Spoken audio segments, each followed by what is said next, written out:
So here we are again for our regular Wednesday 1 o'clock chamble with my beautiful guests. And today I have the amazing Laura Dunton Clarke. Everyone knows my favourite word is amazing, and I've been told to stop saying amazing, but you're all amazing. So what can I replace that word with? But you are. So Laura Dunton Clarke from Eggtooth today. And I said to Laura when we were here, because you all know we do a little tech check and everything beforehand, because I like my guests not to feel anxious and not know what they're doing. In the tech check, she looks like, and I don't know whether Jane will be watching, but she looks like very much like my master's tutor from Brighton, Jane Luscombe. So that's been very distracting. Because any minute I'm expecting her to say there's a deadline tomorrow. Have you got your essay in? And it's very distracting. I really want to see Jane now. She might be my doppelganger. I think she might. So, and if she's watching, she'll completely get it. Yeah. So, hi, Jane. Hi, Jane. Hi, Jane. I love Jane. Jane was such a wonderful person to me during my masters, because obviously I went back to it later in life, and it's quite scary. It was a real chuck yourself off the edge of the cliff kind of moment, because I didn't know how all this like modern day education worked. And the minute they said to me, you have to reference everything, I was like, okay. And how do you do that? Yeah. And so it took me a little while, and Jane held my hand, and she was a darling, and I love her to bits for it, because I grew exponentially under her lovely care. And that's really funny, because that brings us into your kind of what an amazing segue into what you do, because I was nurtured in her nest, and she nurtured me in her nest, and then she pushed me out very firmly. And I had to fly. She wasn't going to do it for long, but she did do it for a little while. And I first got to know Eggtooth, well, probably years ago. You've been going for a while now, haven't you? But more intimately and more on a personal level last year, when you came and were part of the Trailblazers, the ladies Trailblazers event, promoting women. And you came along to our party. You did. We love a party. We had a great time. Yeah, we had a great time. And a lot of the people who were there, the speakers, have been part of this series 1, because I think that I picked people to be involved in that project that really resonated with my ethos and what I want to do in the world, the things I want to change in the world. So we had Maxine Laceby, who's already been on this series, and the amazing, use the word again, Anthony Penrose, although Maxine's also amazing. I know Faiza and Suzanne regularly check in and watch these broadcasts and ask lots of questions, so that's great. And then today we've got Eggtooth. So Eggtooth nurture. We do. In the creative contest. Can you kind of tell us, as the founder, where the idea came from? What was the original inspiration, and and how that's grown over time? I'd really like to hear a lot about that. So I'm actually a co-founder. So I co-founded Eggtooth 8 years ago. So 2012 it was, with my lovely co-director Sally Gregg, who also came along to your party. She did. Eggtooth, in fact, people often say, what is an eggtooth, especially the young people that we've worked with? And essentially an eggtooth is something that grows on the beak of a bird or a reptile when it's inside the shell. And it uses it as a tool to tap through the shell. It releases a gas, and then the shell opens, so it breaks through. And then when it's outside of the shell, it drops off. So similarly to you using the metaphor of Jane helping you fly the nest, we see ourselves very much as, well, we're lots of things, but one of the things that we are is we offer people the creative tools, I guess, to have the breakthroughs that they need in life. I might have to change our name to Pure Eggtooth. Because it's exactly what we do as well, but purely with artists. So don't worry. Yeah, okay, good. Do let us know if you do. Yeah, trademark. So 8 years ago, Sally and I worked together in another organisation, and we'd come from a fairly similar background. We'd spent some time in London. We both had a theatre background, actually, in acting and directing. And we were being made redundant from this particular organisation, and we kind of knew that was our time to create the thing that we wanted. And we started in a very intuitive way, I would say. We discussed a lot about the kind of young people that we'd worked with, because our background had been in education and the arts. We felt that children who are sort of year 9, so kind of 13, 14 in secondary school, quite often those young people might be making decisions to go one way or the other. They might be really engaging in school. They really might not be as well. So we approached Hastings Academy, which I think was still Hillcrest at the time, and we talked to their head teacher about our idea. What we wanted to do was work with these year 9 students, take them out once a week. We'd spend time in the woods. We'd sit around in circles. We'd do creative activities. We'd get to know these young people and really find out about their strengths. And luckily, there was a progressive head teacher there at the time, and she said yes. So we started working with our first cohort back in 2012. And really what we realised is we worked very instinctively and intuitively, and we worked alongside a psychotherapist. So Ben Mootsey was one of our co-directors at the time as well, because we wanted to make sure that the work that we were doing with these young people was psychologically incredibly safe. Safe, that's the word, isn't it? Yeah. Safe. Yeah. Everything we do, I'm always like, we're very similar to you. We've evolved and organically and grown intuitively.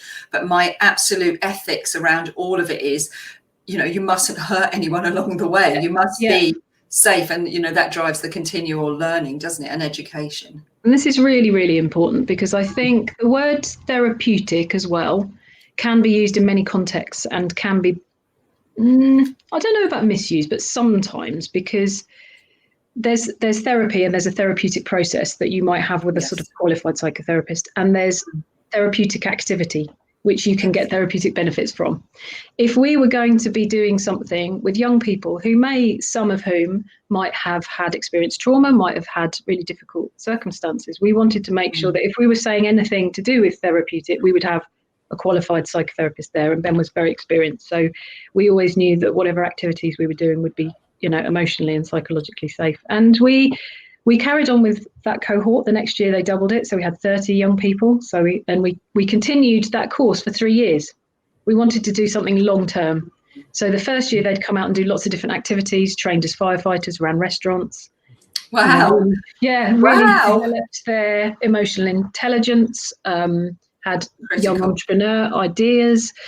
And then we would mentor them in school. So they'd go back into school, but they would have a coach or a mentor that would work with them 2 years. And that might focus more on the academic side of things or what they wanted to do when they left. So that was 8 years ago that we started. And then we found that we've had to be quite reactive to where funding goes, of course.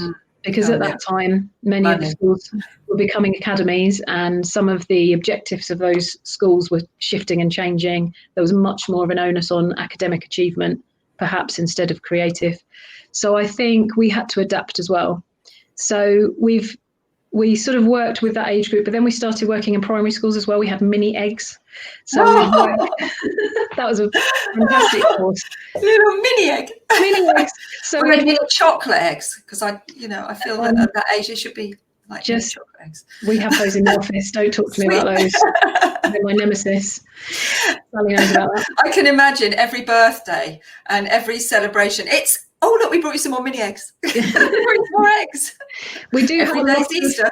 We have a lot of egg-related paraphernalia and merchandise. Sure.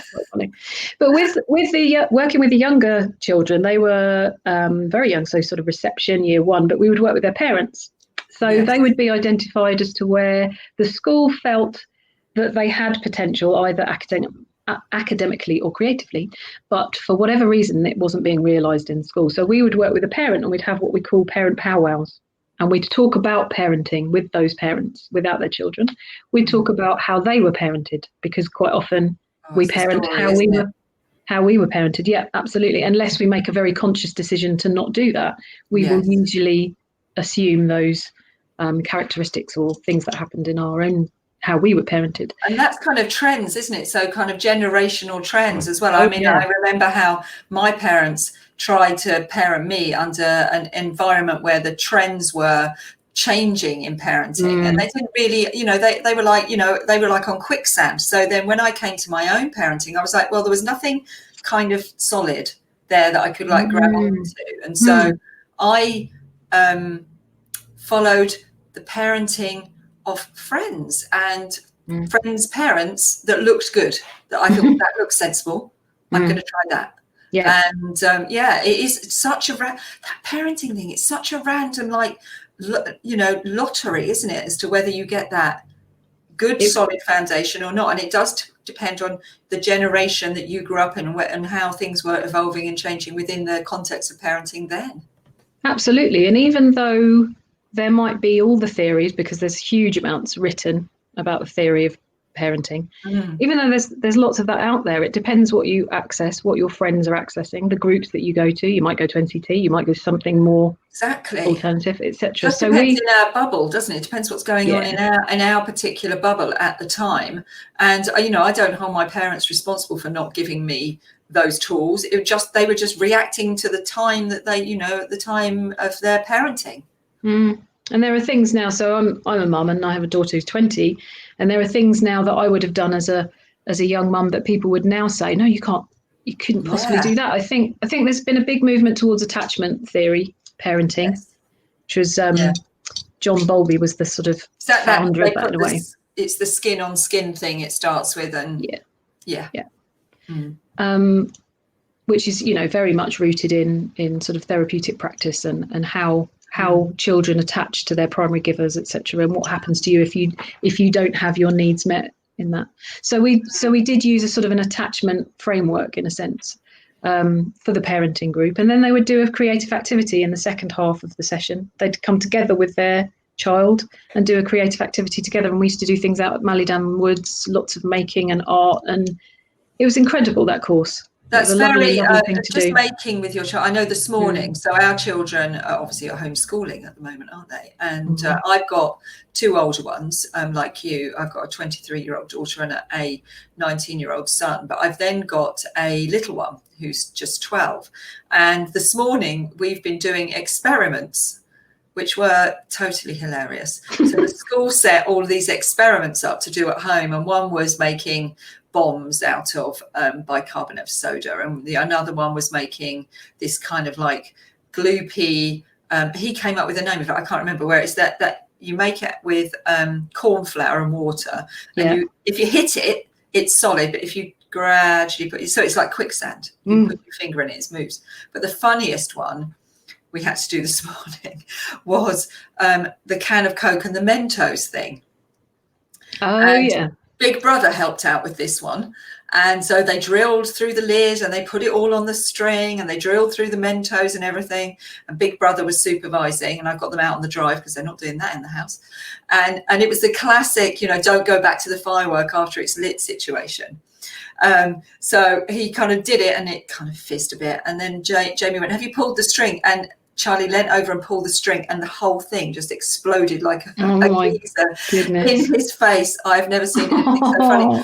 But the bonding that came about between him and his brother doing that was incredible, because they haven't had the best of relationships. It's been tricky at times, but then they went off and they were like, oh, what else can we do? So the two of them kind of went off troublemaking, off to the woods to kind of make. So there's a fire going. If you had smell-o-vision right now, my entire office smells of fire. It's one of my favourite smells. Because they've started a bonfire with wood, because we've been doing a big bit of clearing. So the amazing way that creativity cuts through all of the nonsense. And all of the arguments and all of the friction, just doing something like that is just cuts through. And I know you do transaction therapy as well. I trained in transactional analysis, otherwise known as TA. So I'm a psychotherapeutic counsellor, soon to be a TA psychotherapist.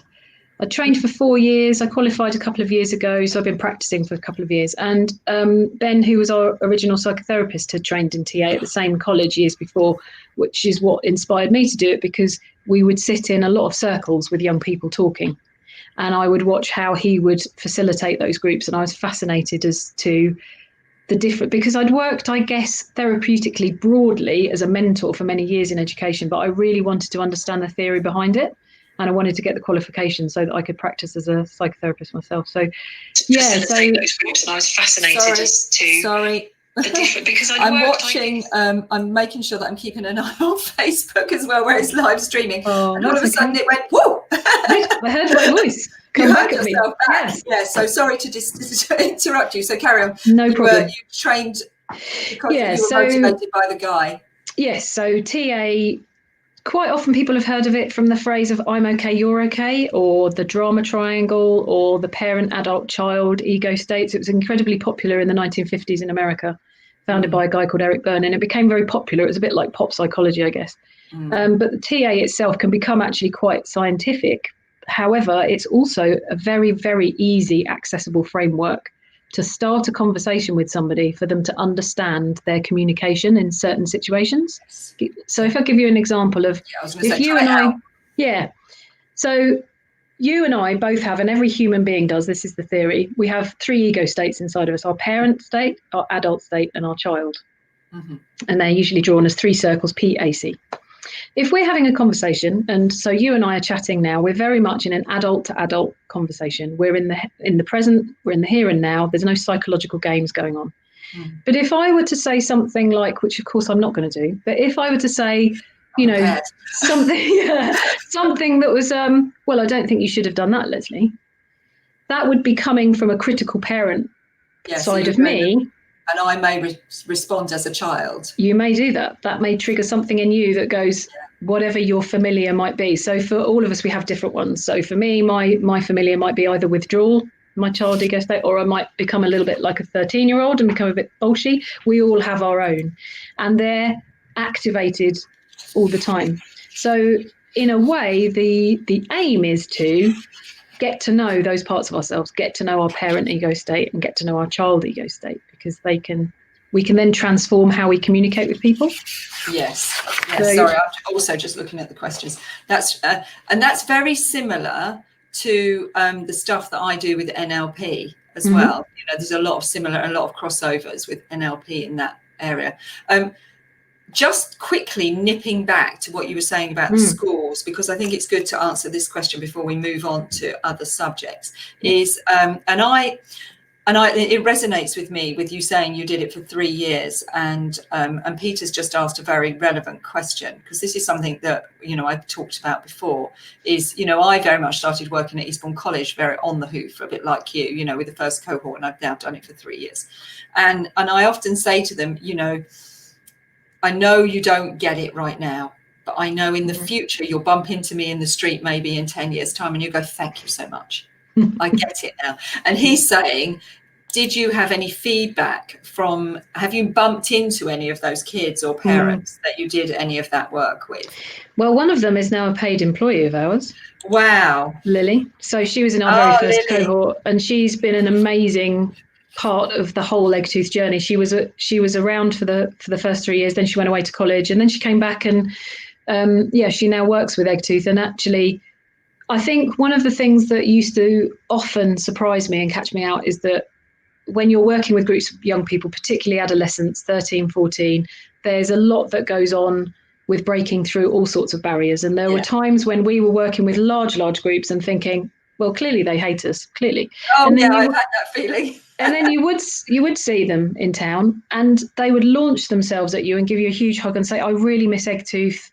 I love that time so much, because the activities that we were doing were transformational. Do you think that has for many of the young people? I think that kind of sits within that context and the therapeutic practice that you were just talking about, the transaction, because I know exactly the same thing. I've been, and I teach, 40 at a time. And sometimes I walk out there and think, what have I done? I just want to burst into tears. I'm like, I've given them everything I've got. And all they're wanting to do is be disruptive or argumentative or whatever. And you're trying really hard to give value. And then, the next year, they won't have me, they won't have me as their teacher. And they'll be like, oh, we so miss it. We love this and we love that. Yeah. And I think, wow, is it context and that transaction? Because we're in that role of, I'm the teacher, you're the child, and they're kind of reacting in that way. Absolutely. And I think this can be where there are huge successes in education, but also huge failures. So teachers that are able to interact with their students in an adult to adult, because if you're working with adolescents in secondary school, you're working with young adults. So if you would like young adults to work with you in a compliant, respectful way, you need to be coming from an adult position yourself. However, we've seen it time and time again that teachers, it's important to say, many teachers are under-resourced. So Absolutely. they are on the back foot personally, perhaps, and they might have 30 children that aren't listening. You will have to employ a very critical parent or a strict parent ego state in order to try and control that group. So it can be really, really challenging to work truly relationally with young people, because working relationally is about finding that adult to adult, the match. Or maybe if a young person is feeling incredibly vulnerable and they have their child ego state there, then you employ a nurturing parent part of yourself because it's appropriate in that moment. So it's about matching. And exactly. I think that's very hard to do in schools. Yeah, that's the NLP part of it, is that where you get into rapport. And I very much, in the first year I was there, I'm not trained as a teacher. And I said, right from the outset, I'm not a teacher. I'll come in and give my information, but I'm a mentor. And I had to learn that. And I actually then went, and as a result of that experience in the first year, went and did the NLP training, because I was like, I need to understand what I need, the extra tools I need to be effective in this environment. Otherwise, I'm not going to do it, because that goes back to that thing about safe. Yeah, I'm not safe if I don't feel safe, and they're not reacting to me and getting the most out of this experience. And as soon as I did the NLP and understood about rapport, and so I do lots of, when I've got, as you say, sometimes you have to do the strict parent, sit down, otherwise you're going to be removed because you are disrupting for everyone else. But which is actually about boundaries. That's about boundaries, isn't it? Yeah. What I found was, don't be too over prepared. Be prepared to, as you would an adult, like we are now, be prepared to go with the conversation.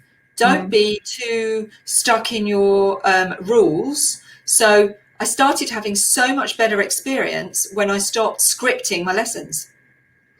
And that really reminds me actually about a therapeutic process. Actually, is there's a lot of parallels between the sort of creative process and the therapy process, because it's not about an agenda.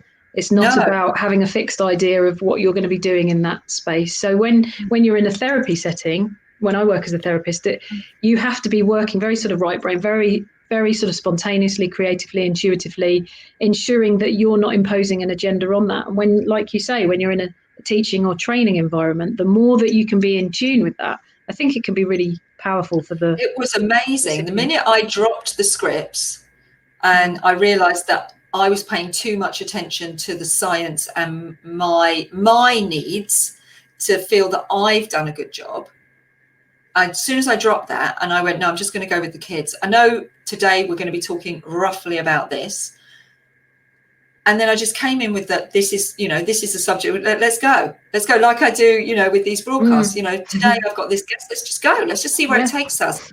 We had the most amazing experiences, and they learnt more, and therefore we bonded, and they reacted in a much better way. And learnt more, and to the point where, as you say, now they say, I've got one that I've just mentored right through to the end of Gold Arts Award, and she was like, that you've changed my life outcome. And that's just by stopping it being about me and making it about them. And that's as a teacher, because I'm not a teacher, as a teacher, that must be a really, really massive leap to take when you're stressed and you're under-resourced, and I have one class a week. Let's put this in context. One class a week to do one job. I'm a freelance. I don't work for them. So I have the benefit of being able to kind of come out, breathe, think, okay, how do I sort that out? I totally appreciate that teachers working every day, hour on hour, don't have that benefit. I do quite a lot of work with teachers, actually, from a sort of supervision point of view. Essentially, it's counselling, though. It's not supervision about their practice, and it's creating a space for them to process, actually, because I have huge respect for teachers. Huge respect. We've worked in and around doing it. Having worked in and around education for about 20 years and seeing how things have changed and situations have changed, huge respect. And I think the amount of stress that some teachers can be under, and if people aren't familiar with the educational world, there's often that, but they get 6 weeks holiday, or they get this, they get, the hours that some teachers work are, phenomenal. Ridiculous. Yeah. And the amount of expectation as to how you have to move a class of children along academically, and the amount of admin actually that they have to kind of but actually, interestingly, for a lot of the people I work with, quite often it will never be about the students. It'll either be about colleagues, fairly rarely, or it'll be about how they're managing a personal issue at home that they are having to carry with them into a stressful situation, and it's how they're managing that, things that are happening in their personal life. Isn't that often the case? I know when I was doing my master's, because I did live story interviews for my dissertation, and I just asked, tell me how you got here, and I was interviewing people in the art world, and the life story, every story, as you go along, how do people end up here? Well, there's often that backstory, and we carry that. Again, it comes back to that therapy, isn't it? Parent, child. What was the other one you said? Parent, child, adult. So, yeah. Adult. So it's we have our parents. So if you visualize 3 circles on top of each other, the top one has a P in it for parent, the middle one has an A in it for adult, and the bottom one has a C in it for child, the PAC model, they call it. PAC, okay. And adult is kind of where we're crudely putting it. We're kind of aiming to try and be an adult as much as possible, because that's usually where our communication, our communication tends to be clearer when we're in adult, as opposed to if I'm having a tantrum. And you don't want to be authoritative and dictatorial and looking down on people. So that's the kind of parent role. So okay, I've got that. I think I've got that now. I'm going to have a look more into that, because I've been looking into harmonizing coaching, and that's bringing more of a heart-centered, instead of being so goal-driven that you lose the joy. So I'm going to look into that as well, because I'm so intrigued with why. As my question, why is creativity so therapeutic? What are the elements that correlate with thriving, and what contributes or takes away? So why do people come to the arts thinking it's going to be joyful, and then end up living it, layering something on that takes the joy away? And I know for you and for me, it's keeping the joy.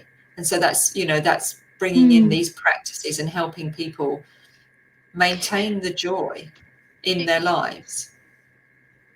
I think it's a brilliant question. Well, that's a fantastic question. And what a fantastic theme is, why is creativity therapeutic, and what's therapeutic about it?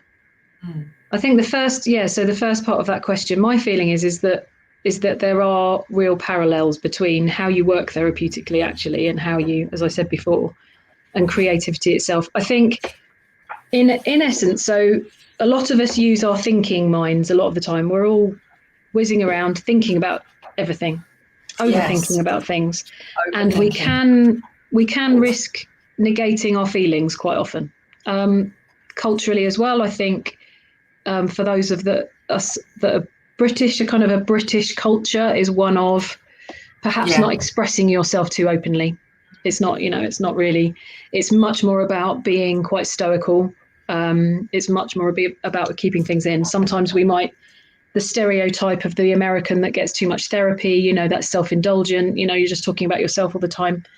I think there's somewhere in between actually, that's such a really healthy balance. Yeah, because I think the English gaze and how we see things can be a problem sometimes, can bring a layer to the story that does mean that we are we're stoic, we're pushing forward, we're driven, we're seen to be able to cope with adversity, and sometimes we're also really, really repressed. I think that's the trouble.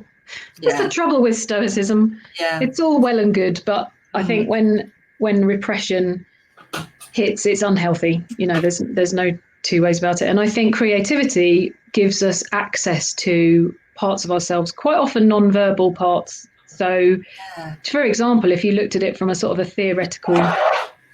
I love that analogy, going to the non-verbal, because I'm always looking at the power of language and how we use the words, but actually what happened this morning, so that story I was telling you earlier was completely non-verbal.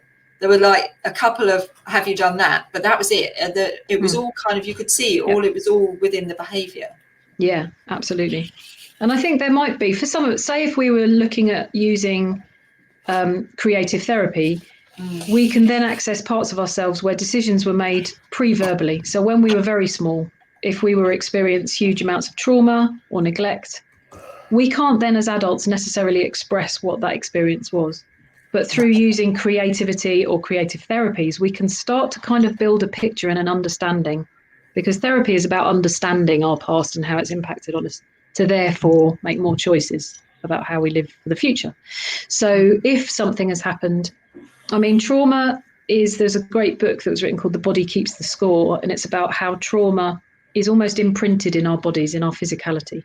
Absolutely. And when we're big thinkers, which, you know, many of us are, and we're busy thinking and we're not connecting to our bodies, the trauma is literally locked inside our bodies, and we don't know how to then access it. So it can take quite a lot of non-verbal practice to really connect with our bodies. I mean, I'm really interested in things like yoga therapy, or, you know, body therapy. So things that particularly are around trauma and looking at how we hold those things in our bodies. But we can be very disconnected because we tend to sort of live up here quite a lot and not, you know. We do, and we can't name those feelings. We've kind of made, culturally, we've kind of gone, you know, we probably can only name about 5 of them.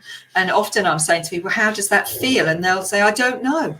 And then they go into a kind of like meltdown of, I don't know how that feels. And it's just like, okay, is it light? Is it heavy? Is it dark? Is it, you know, is it warm? Is it cold? You know, just trying to get people back into the method of thinking, how do I feel? Yeah. And we didn't know really when we were embarking on Eggtooth quite why we were working the way we did. We just knew intuitively that it was going to be a powerful process. But when we look back now, it's because we were employing thinking, feeling and doing, and in many different environments. The Mercedes kind of thinking. Yeah. Thinking, feeling, doing. Yeah. And also what we didn't realise at the time is actually we were kind of modelling the process of child development, which is sort of being, doing, then thinking. So it's like, right, we were just going to be together. We're not going to be prescriptive. We're just going to be. We're going to hang out. We're going to talk. We're going to go and do activities together. Then we would do much more experiential things, so making and art and that kind of thing. Then we would get into the leadership type activities. So how could they plan a menu and run a restaurant, or how could they train to be a firefighter? And we didn't realise until we stepped back, it's like, oh, that's actually the model of child development. How interesting. Yeah. So we've kind of taken all of us, and we all, I mean, if you talk to my colleagues, we all learned so much as well doing this. It wasn't just about what the young people experienced. We all grew as people. I think that's the best way to grow a business, isn't it? I mean, I think, and I know yours is a charitable based. Yeah, we're a not-for-profit. Yeah, not-for-profit, and I mean, Pure isn't. Pure, you know, Pure is a business, but it was only set up that way because personally, I didn't want to go for external funding. I just only wanted it to be self-funded. Yeah, because as you say, you know, the funding side of things is tricky. Yes. But learning as you go along is so authentic. It has integrity. You've actually done it, and now you can tell the story from a real life.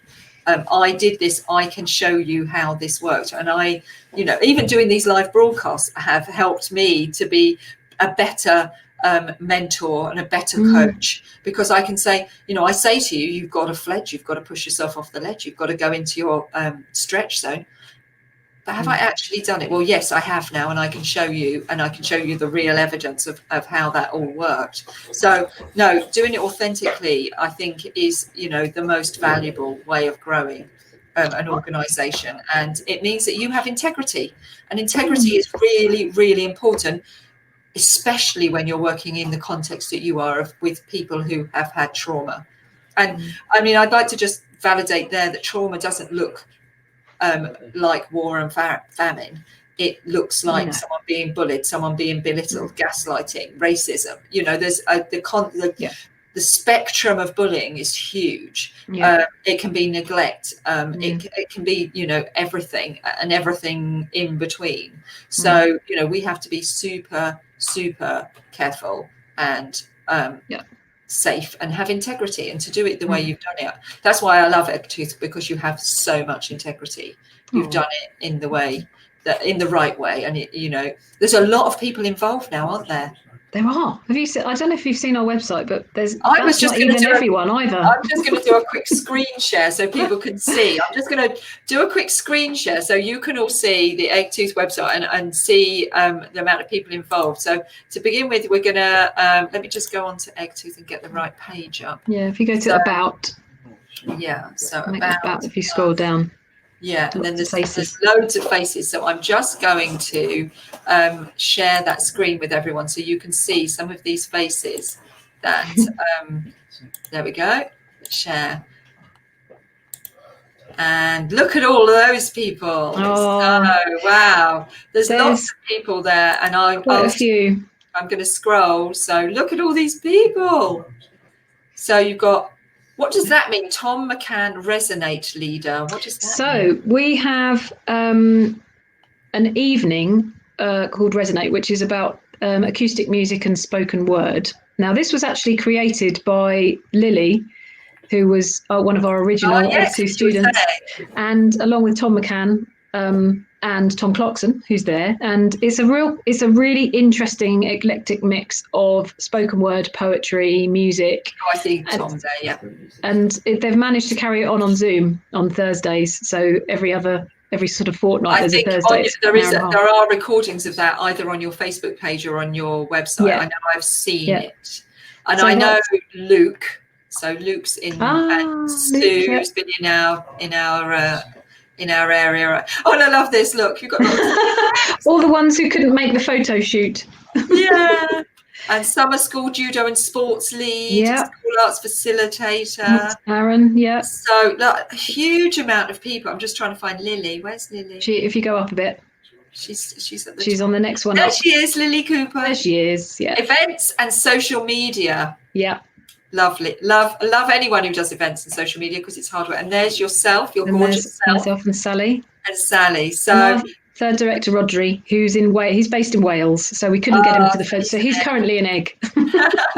So the other page I was going to show is the is what you're doing with the crowdfunder. Yeah. So that's on the home page. I was going to say I need to go back. So if everyone who's watching on Crowdcast, you will be able to see a little button at the bottom that says "Help us build our nest." And I'm going to tell you what that's all about, or I'm not, but Laura's going to tell you what that's all about in a minute. But this is what it's all about. They're raising money to turn, and you can tell us all about it, to make this into their home, so they can do more of what they're doing, and in a more cohesive way, I would suggest is the word. So I'm going to leave the little nest up there, and we're back. We're back on the screen. Next to the nest, yeah. Next to the nest, so people can see it. So tell us about that. I know that you got some ITV People's Award funding, didn't you? We did, last year. That was last year. So that was a competition that we had to go in and get as many people to vote for us as possible. Oh, so we had, it was nerve-wracking. It was 2 weeks. And exhausting. Yeah, it was like 2 weeks of being on the campaign trail. Got a tiny glimpse as to what it was like when politicians. But we won. It was amazing because we were out of 5 organisations in the southeast. We were by far the smallest. And we were kind of this independent. Others were much larger, but we worked and worked, and we were so very delighted that we won, which meant we were awarded £50,000 to go towards our mental health wellbeing centre, the Egg. So that really changed things quite dramatically for us, because whilst we've been around for 8 years, we've kind of turnover-wise, we kind of fluctuated in that some years were busier than others, but we weren't able to sort of dedicate our time to it, because we've always had to, because we're a not-for-profit, we've had to have other part-time jobs along the way. And I was training as a psychotherapist and things as well. So, but we really sort of focused on getting our name out there, and it meant that we had 5 times. So the last year has been so busy with inquiries of projects and all sorts of things, and which is great, absolutely brilliant. And we had never really ever had any core funding. Meaning what that means is we'd either have to charge for our services, so like we directly invoice a school, for example, or we have to go for little pots of funding. What that means, when you're delivering, you get a fee. If you're the manager or the director, you don't get a fee, but you're still having to do all the organisation. I mean, this will resonate for anyone who's running their own business. It resonates very well with me. Yeah. So, and that's okay. And that's what we expect. Yeah. And me and Sally have kind of been all right about that. However, we knew that for sort of doing that for 8 years, it wasn't really sustainable long term, because it's exhausting and we didn't have any money. So we worked for a couple of years with the big lottery, and we were really, really delighted that just before lockdown, we found out that we got some core funding for 3 years. What that meant is that we can pay some of the rent, a small salary to our core management team. It means we can cover our costs, and it means that we're afloat for 3 years. Yes. You know, we don't have to keep sort of. So that was amazing. We were so happy about that. Then around the similar kind of time, so it all happened in the last year, we'd heard that this beautiful, beautiful building in the Old Town, which used to be the Old Town Museum. Yes. If some people recognise it. It was also something called the Discovery Centre for toddlers and parents to visit a couple of years ago as well. We heard that this was up for lease and that nobody really wanted it. So we went to have a look and went, oh, this is our dream. Because Sally and I had always talked about how we wanted a base that could house a high-end coffee shop and alcohol-free bar and event space, so that we could train up young people who have barriers to employment. That might mean they're leaving care. That might mean they have significant mental health issues. That might mean all sorts of things, but they're not really finding work very easily. And that we would train them up as high-end baristas, bar personnel, front of house, event space managers. Skills, real proper training, yeah. And also a kind of a different approach to training, in the sense that we would work in a very Eggtooth way. So we'd go out to the woods for our training, and we'd talk in circles. We'd share how we're doing. You know, we'd nurture, and we'd offer therapeutic support if needed. So we're really excited to be doing that. I love the circle thing, and I want to come back and talk about that again in a minute, but carry on about the... So, yes. So anyway, we put a proposal in. We were delighted that Hastings Borough Council are kind of not awarding us. They're giving us the lease for 5 years. So we'll be renting that out for 5 years, and we're turning the downstairs into the coffee bar.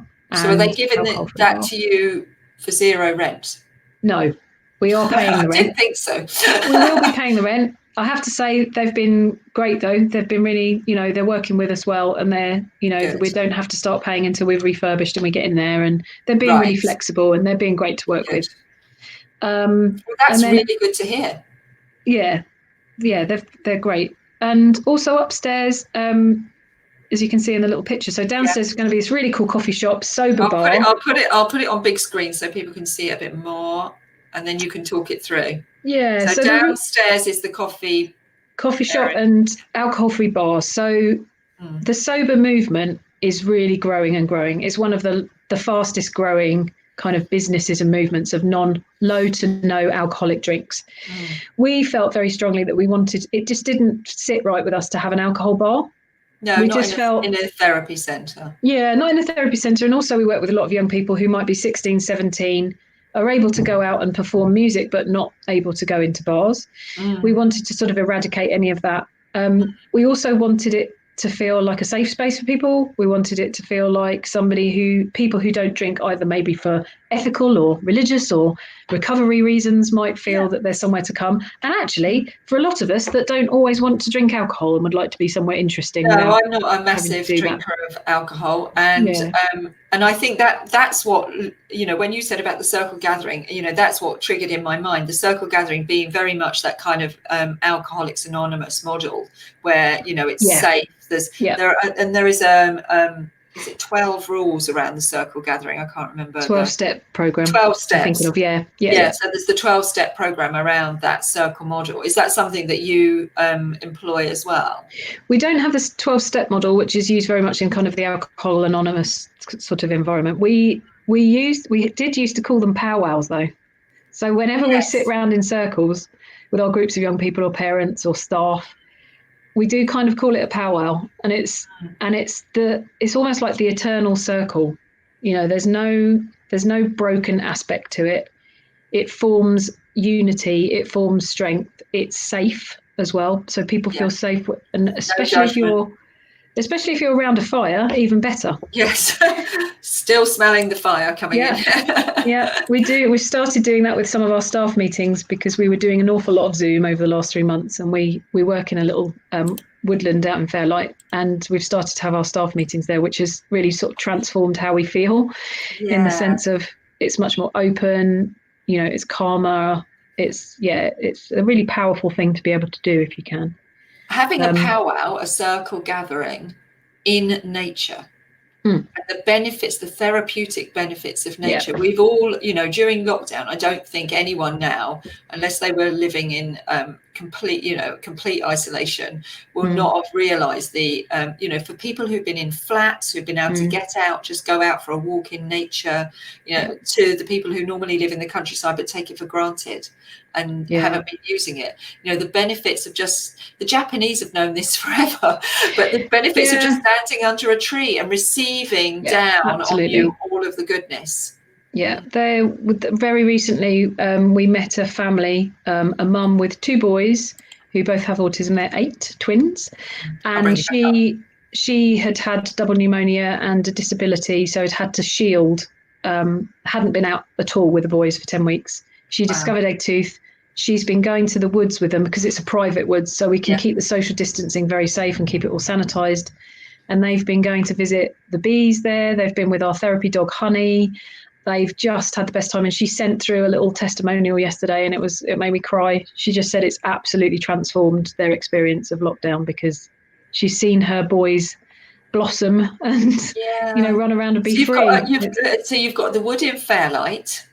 That's owned by Lee Dyer, the metal worker. Yes, that you may know. So Lee did the sculpture on the beach, didn't he, for the 950th anniversary of the Battle of Hastings. So if you ever come to Hastings, you'll see Lee's amazing sculpture of the kind of like grounded ship on the beach there. No, I think Lee's an amazing artist, and so it's his wood. It's his wood, and he wants Eggtooth to use it. Because he likes what we do, and so. And I said to you, didn't I, that, you know, we're in the process of clearing a wood that I own. We're in the process of clearing that so that the artists will be able to come here, because obviously we can't do what we've always done, which is have gatherings inside, you know, do the workshops inside. So, you know, I've spent quite a bit of lockdown. And that's what the fire is all about. So they're clearing this bit of woodland so we can invite, you know, our members and the people who we work with to come and gather outside, but in a beautiful bit of woodland. And you have a therapy dog called Honey. Yes. We have a therapy dog called Ted. Oh, fantastic. Yeah. And bees. I haven't got any bees. No, Catherine. I've got bee envy now. Catherine, who has an apiary at the woods, she owns Honey, the therapy dog, as well. You can see all the link. She runs an organisation called Bee Potion, who some of your viewers may have heard of, but she makes amazing products. Skincare products out of her. Paula, who runs British Made in Battle, I think stocks her products as well. Yeah, she's really nice stuff. Yeah. And I was just going to say that the upstairs bit, because I think for people listening, sometimes they might think, hang on, they've got a wood, they do music therapy, they do. Essentially, we combine creative activity and therapeutic approaches to anyone in our community. We used to be very sort of young person focused, but now we're opening up to more of our community. We want to make it accessible for everyone. So on the upstairs floor, you can see in the picture. Yeah, the windows across the top there. Yeah, it's a beautiful space, and we're going to turn that into. It'll be partially sort of Eggtooth HQ, but we're going to create some really beautiful therapy pods. So 1-to-1, private, soundproof therapy pods. There's going to be an art space. There's also a group therapy room up there as well, and there's a side entrance, so people don't have to come through the cafe to go up there. There's a private, discreet side entrance. I could see it up those steps. Yeah, and we want this to be something where, you know, people spend a lot of money on their, you know, outer down the gym, on their hair, makeup, clothes, etc. You know, we really want to say, how much are you looking after your insides, your mind and your soul? And we want to be able to offer a therapeutic centre that you could do yoga therapy, you could do art therapy, music therapy, talking therapy. You could do virtual reality if you were needing to, if you had a phobia of public speaking, you know, we want to do animal therapy outdoor. So we want many to have people have a phobia of public speaking, don't they? And giving people the opportunity to just do it over and over again. I know when I say to people, would you like to come on the broadcast? And I couldn't possibly. But actually, once you start doing it, isn't it lovely? It's a really lovely. We were doing that actually. There you are. We're doing a live broadcast. Exactly. People having a chat. Forget because of the context of the way you're doing it. So yeah, having the opportunities to do it. But I get you. Why do we spend so much time on our nails and, you know, a pedicure and spending all this money? Everyone's been freaking out about their hair and everything. Yeah. Mine never grows, so it's fine. Might have grown a centimetre. Might have grown a centimetre in 3 months. But actually, we should be, the thing that will change our life outcomes, the thing that will give us joy, the things that will make our inner dog tail wag, is looking after our mind. And like you said, you know, the Mercedes model of think, feel, do. You only have to change one of them and the whole thing starts spinning again. So if you're stuck and you work on one, think, feel, or do, you're giving them the opportunity in all of those different ways it to be right for them. Because inside a room, it isn't right for everybody, but inside a wood isn't right for everybody either. Some people will resist that.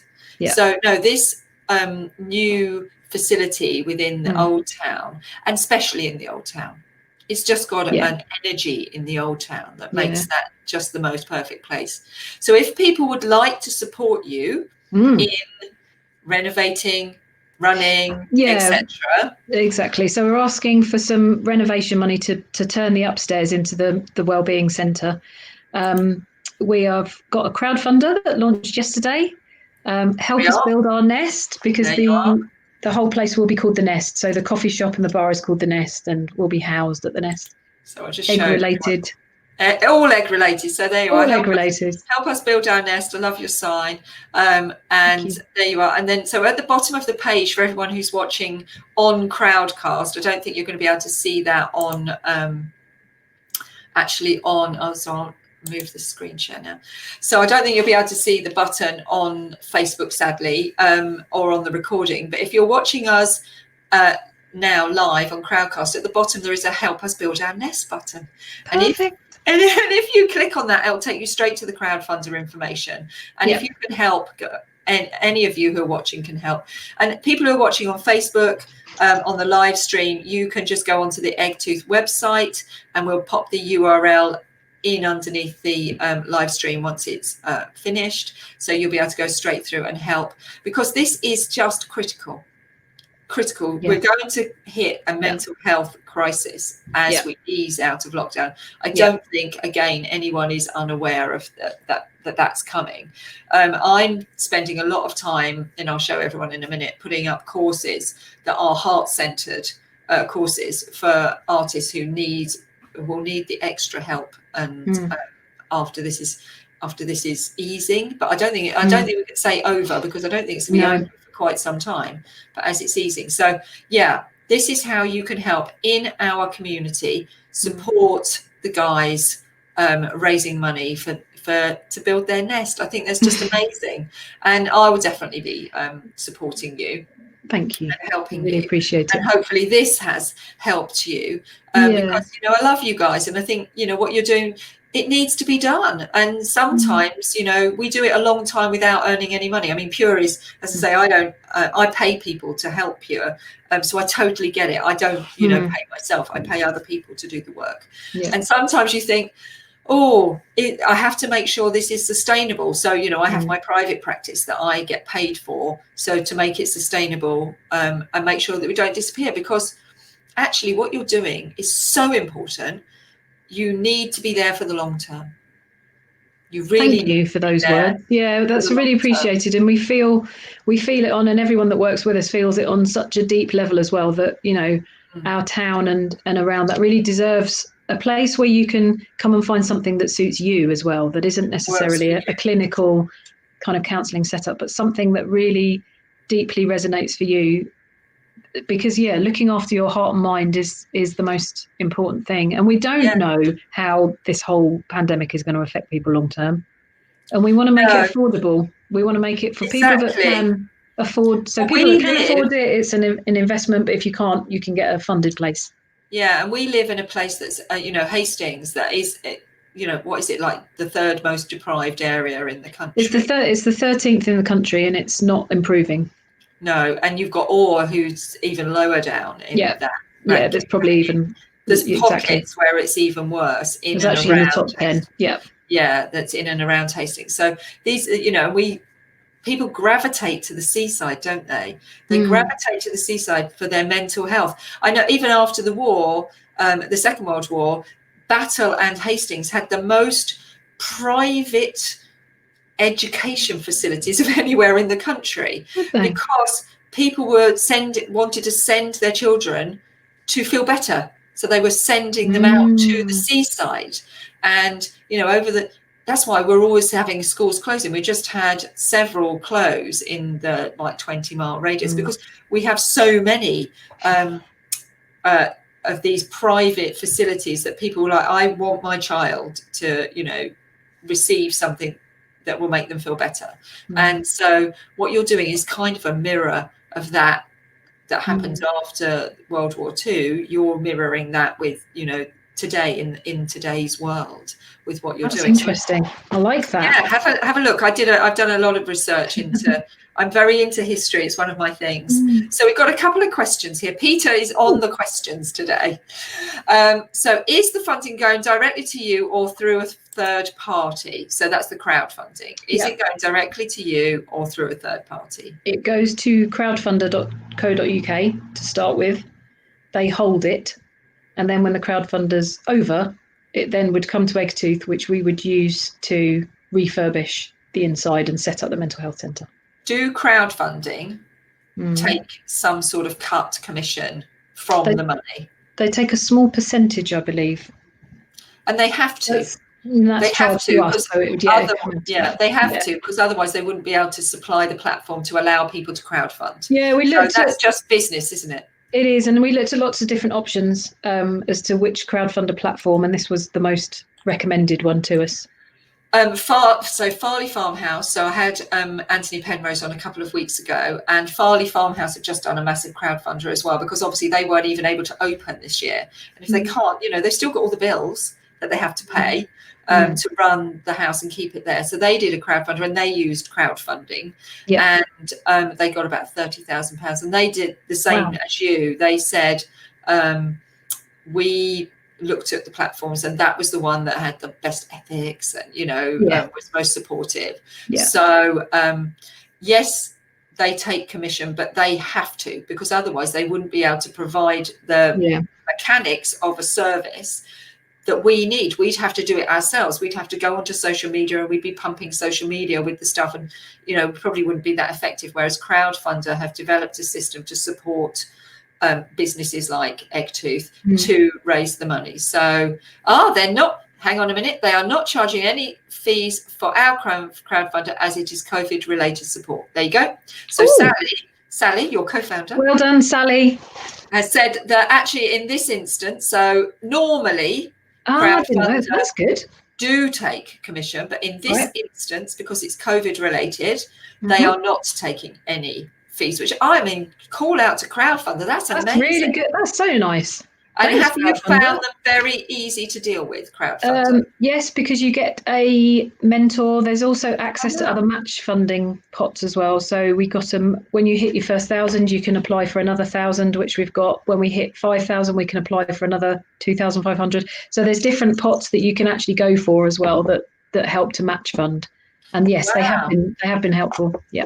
Because we say, there are some artists who aren't artists who want to commercially sell their work.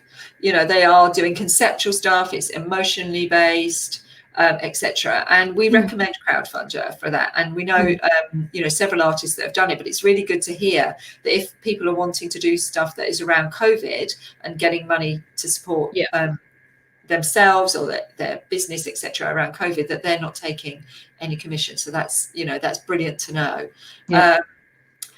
Yes, some of the crowdfunding, not crowdfunder, but crowdfunding platforms do take quite big commissions, and no one wants to give their money to a big corporation that's just doing it to make money, do they? They want to give it to the people they want to support. So it's in those instances, it's better to give it directly than to go through the process. So are you offering any incentives for people? We are.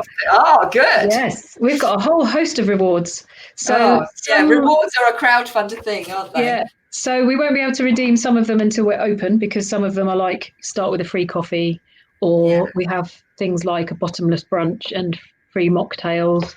We're also offering, people could hire the space for a private cinema night for their friends, for example, and that we would supply the popcorn and the mocktails. I think some of the larger ones, it would be like a VIP dinner for the pre-launch to come and look around the space. There's lots of different ones. I think we might be making some egg cups that have Nest written on them as well, which I'm really excited about. That sounds so cool. I was going to say, we have loads of artists if you need stuff made. Oh, yeah. Mary Clarke, the potter, is very good at making branded items. Oh, take notes, Sally. Take notes, Sally. Contact Mary. She's the Burwash potter. I'm sure she'd make you some egg cups. And there's lots of artists I'm sure will be out there willing to kind of get involved. But that's great. So so I'm thinking we could support you and do a bit of an event in there, couldn't we? And we could exactly. And I definitely love coffee, so definitely have a few coffees. I think that's the lovely thing about doing these things. It's an energy exchange. So you know, you're getting something, you're basically paying it forward, aren't you? You're paying it forward and letting you get on with what you do, so you don't have to worry about it. I think as an organizer of opportunities, that's the biggest thing. I spend a lot of my time, my headspace, thinking, okay, how can I bank up some cash so that I don't have to worry about paying the accountant? I don't have to worry about paying, the girl who runs our website. I don't have to worry about the person who does our social media being paid. To take that burden off of you now will mean that you can actually do what you're really good at, which is doing the therapy and changing lives. That's what we're doing. Changing lives. That's what you're doing exactly every day. And that's what that's if as many people as possible can help you, then, I think, please, guys, if you dig deep, and if you can give a bit, every bit counts, doesn't it? Every couple of quid. And I think it's going to be for our community, it's not for Eggtooth, it's for a community space. It's going to be we're going to make that coffee shop look really cool as well. Good. It's going to be really nice. We're really excited. So we've got a couple of designers working on it. We're combining sort of hospitality with theatricality. It's going to be really, really great space. Yeah, that immersive thing about it's an experience. People want experiences now, don't they? They want to go in and feel that they're not just a cup of coffee. I love the coffee shop in the gallery on Norman Road, the Russian gallery, where you have the Kino Theatre and you have the exhibition space, and you have then the little cafe area, and it's always changing depending on who's running it as to what food you get. I love that because I'm going to segue into Art 360 here. Sorry, people. It's a 360 experience. And that was kind of, the inspiration behind what we're doing during lockdown is the Art 360 concept. I'm just going to show people, do a little bit of a screen share as to what we're doing. Let's do a little screen share here. So we've been doing, running an event. The application process is closing today, that is called Art 360. And as you can see here, and it's all about giving artists the opportunity to be visible during a time when visibility is tricky. So there's going to be a magazine. So we've developed a magazine that will be digitally online. And we've also, I have to go back here and scroll. So people apply, and then there's a magazine, and then we're doing live broadcasts. So the live broadcast that I'm doing with you now during September, we will be doing one a day with the artists who have 30 of the artists that we will select who have been applying for Art 360. And that will be broadcast all over the world. And we've had some submissions in from amazing places. South America, San Francisco, Eastern Europe, in Africa. We've had the most amazing applications in. Everybody who applies goes in the magazine. That was our commitment. Everybody who pays their 45 quid and comes in gets involved. So that everyone will be in the magazine, which we'll be promoting. Everyone gets our free, so free to them, how to sell your artwork online guide, which was developed by our lovely Molly, who works for me. She's my Lily. She's my Lily. So everyone gets that, which normally people would have to buy. So they get really good value for money. And then 30 people we will pick to do live broadcasts like this from their studio during September. So yeah, it's finding the way that you can make it 360 experiential. So everybody kind of gets a bit of the action and gets the opportunity. So yeah, today's the last day for applying to that. So anyone who's watching who's an artist who hasn't applied, apply.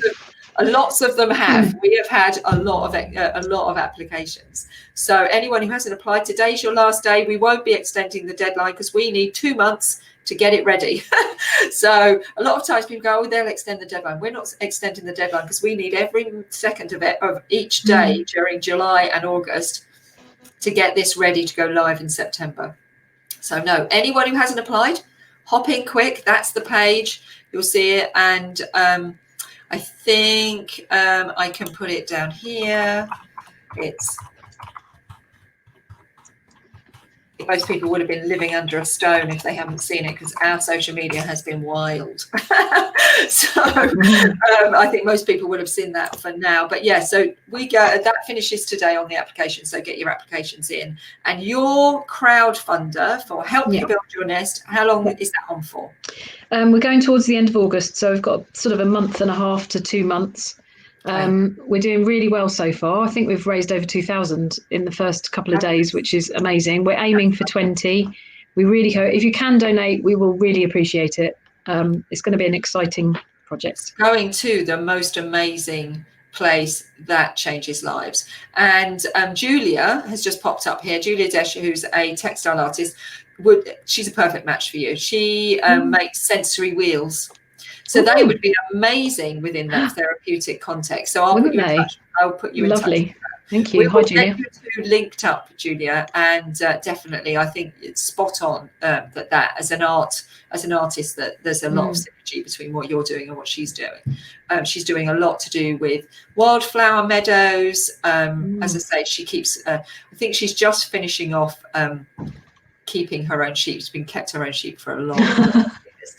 She spins the wool, everything. So I think there's a lot of synergy there, and I think she's got space and she's got a lot of experience to offer. So yeah, we'll hook you two up.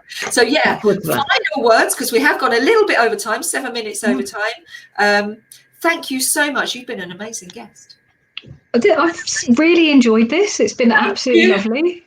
Thanks. I love it when people love it. I love it when people love it, because I love my job.